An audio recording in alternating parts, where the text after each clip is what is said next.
I think this goes without saying, but drunk drivers are the absolute scum of the earth.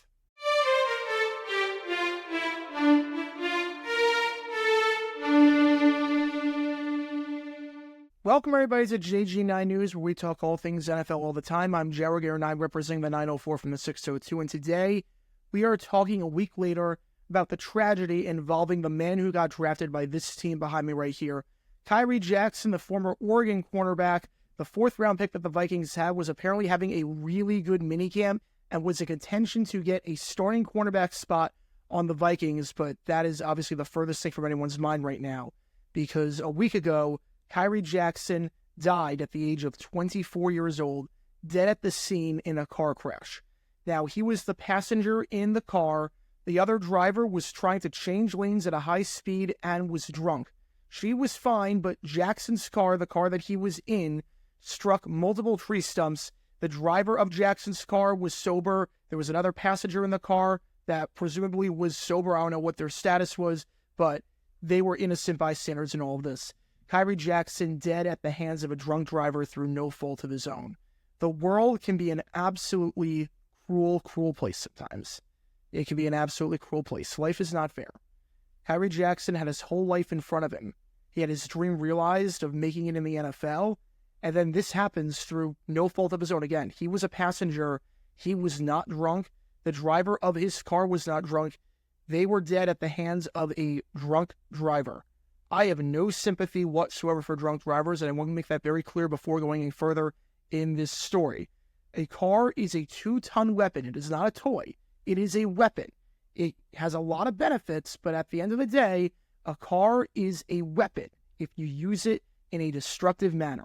And especially today with all the ride-sharing apps like Uber, like Lyft, if you make the choice to get behind the wheel while impaired beyond the legal limit, you deserve to be punished to the fullest extent of the law.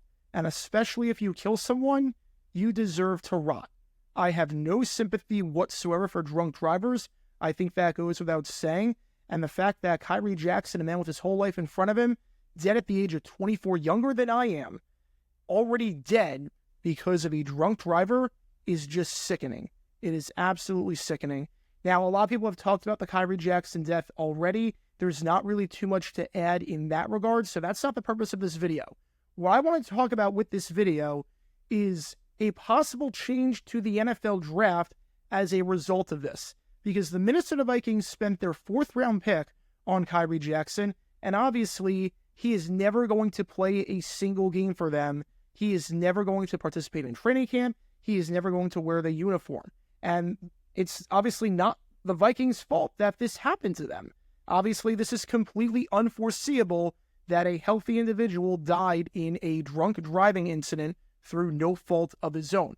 Now, the purpose of the draft is to give teams the opportunity to improve their roster.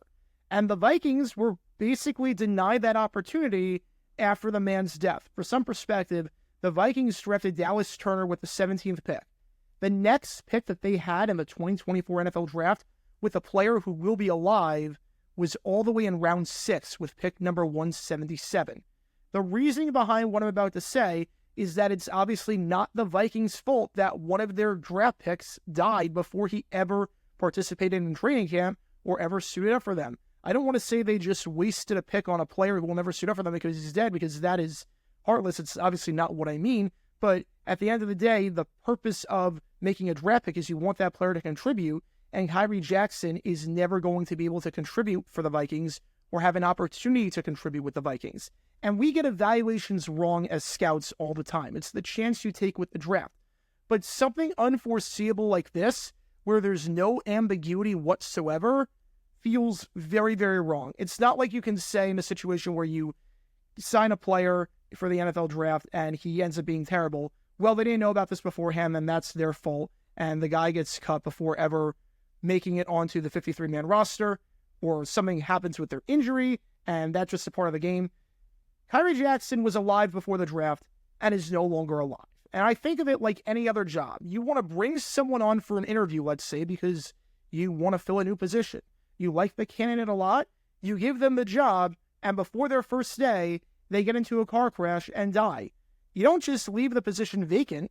you do another series of interviews and get another chance to get a high qualified candidate that you really like. You don't just sign someone off the street.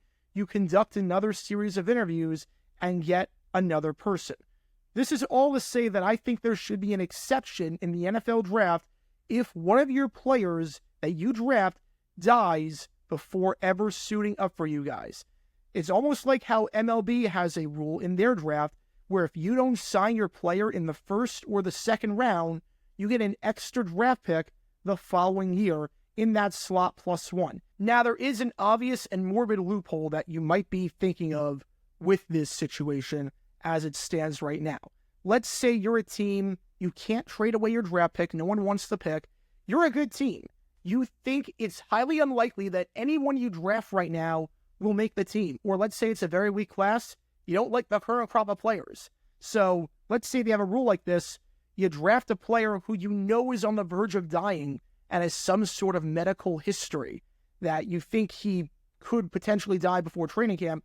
The best case scenario for you guys, again, this is absolutely morbid. The best case scenario for you guys as a team from a roster standpoint is that the player dies and you get a pick the following year and maybe the board plays out better for you guys next year than it did this year.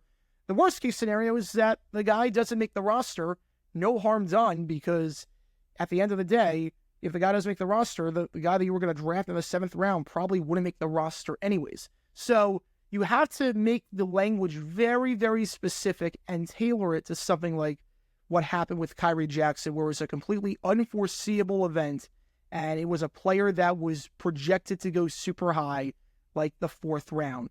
Very similar to what happened with the Indianapolis Colts in 1999 with Brandon Burlsworth. Remember him?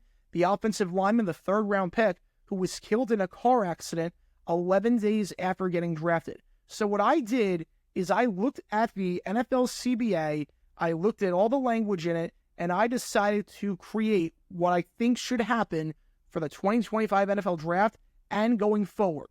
Because there really should be something, the Vikings should get something for, obviously, Khyree Jackson not being able to play. It is not their fault that they spent a draft pick on a player who never ended up suiting up for them in training camp or a preseason game or a regular season game because he died at the hands of a drunk driver. I like to call this one the Jackson-Burlsworth exception, Article 6, Section 13. And I would add this to the CBA if I was the NFL, and I'm hoping that something like this would happen. Again, there's no real talks about this happening. This is just something that I came up with and came to my mind as I was trying to process the Khyree Jackson death. But here's what I think the NFL CBA should look like. Article 6, Section 13, the Jackson-Burlsworth exception. It says as follows.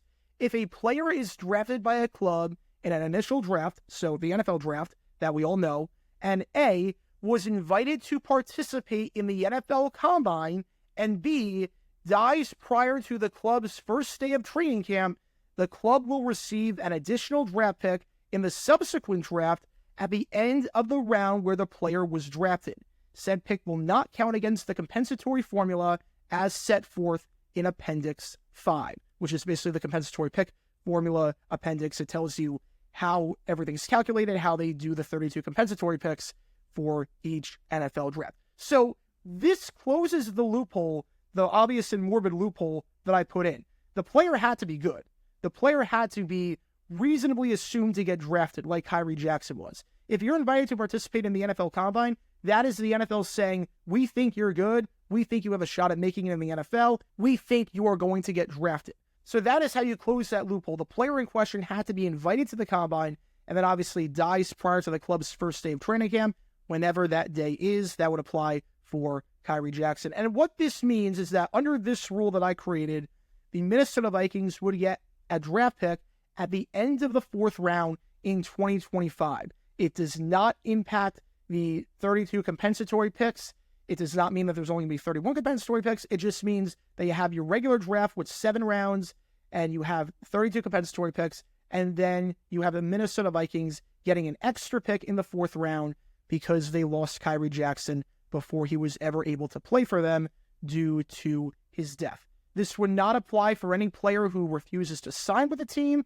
This does not apply for any player who decides to retire or go pro somewhere else. This only applies for something that is very, very obvious. There's no ambiguity whatsoever. Khyree Jackson was alive, and now he is no longer alive. It's clear cut and dry. Something like this, I think, would go a long way in helping out the Vikings and helping out the NFL. I think it's just the right thing to do. I think it's just the right thing to do that a team should not be punished by losing a draft pick because their player died before he ever suited up for them through no fault of his own. But obviously the big story here is Khyree Jackson, and I pray for his family. I pray for everyone associated with him, and I pray for the other victims in the car crash as well. May they rest in peace. Absolutely tragic situation, and I really feel for Khyree Jackson's family. I feel for everyone involved in that situation, and you guys know my thoughts on drunk drivers, the absolute scum of the earth. And I hate that I had to come to this. I hate that I had to put an exception to this rule in the NFL Draft CBA because no one should be dying before they ever get the chance to suit up in the NFL. They're so young. They have their whole life ahead of them. But that's just the world we live in today. It's just the world we live in today. It's a scary place sometimes. It's a scary place sometimes. But what are your thoughts on what I like to call the Jackson Burlsworth exception? Do you think this should be in the NFL draft going forward? Do you think the Vikings should get an extra fourth-round pick at the end of the 2025 NFL draft as a result? Let me know your thoughts in the comments down below. And that is going to do it for this episode of JG9 News. Be sure you like and subscribe. It helps the channel out a lot. And be sure to check out my main channel, JaguarGator9, where we talk about all things NFL history all the time. Until next time, this is JaguarGator9 signing off. And as always, go Jags, and rest in peace, Khyree Jackson. Gone way too soon.